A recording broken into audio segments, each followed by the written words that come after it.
For those of you who've already seen the videos that I put on LinkedIn a couple of weeks ago, you'll know the background to this story, which was that my friend Dave Hollinger, who was the guide who took me to the summit of the Matterhorn in 2008, had suffered a skiing accident a couple of years ago while skiing with his family, and as a result was paralysed, suffering locked-in syndrome, and only able to communicate with his family and medics and so on through movement of his eyes via software that tracks eye movement.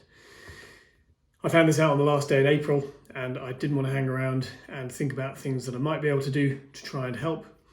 So in May, I got on my watt bike and I set myself a challenge.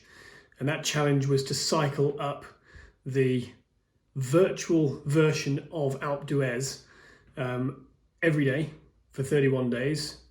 We'll skip over the fact that I forgot that May actually does have 31 days, not 30. Without a rest, and to see whether I could cycle up the accumulated altitude of all the mountains that I'd climbed with the company that introduced me to Dave. That total accumulation was about 29,000 meters. So every day in May, I got on my watt bike. I went into the world of Wattopia on Zwift, for anyone who knows it. First couple of days I didn't really know what I was doing. I got lost and ended up cycling all over Wattopia, but my progress was as follows.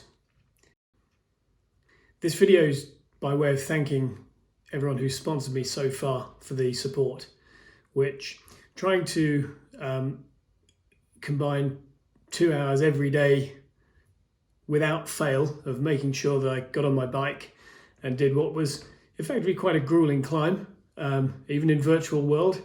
And it had to be in virtual world because the mountains around Birmingham didn't lend themselves to the necessary altitude to achieve what I set out to do.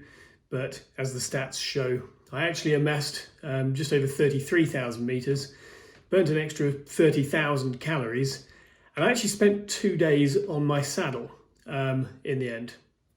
Thankfully, a company called Assos make a fantastic chamois cream, which if you're a cyclist, you'll know the benefits of that. So I'd say thank you very much for the sponsorship that people have provided so far. If you think it's a worthwhile cause, and if you think that the challenge was worthy of a bit of support, the page is still open to make a contribution. What I'm trying to do is to buy a block of very specialist neurological rehabilitation for my friend Dave, which to date has shown signs of actually starting to introduce some movement back into his body. It's not cheap, it's not covered by the NHS, and so it needs to be funded out of his own or the family's own pocket.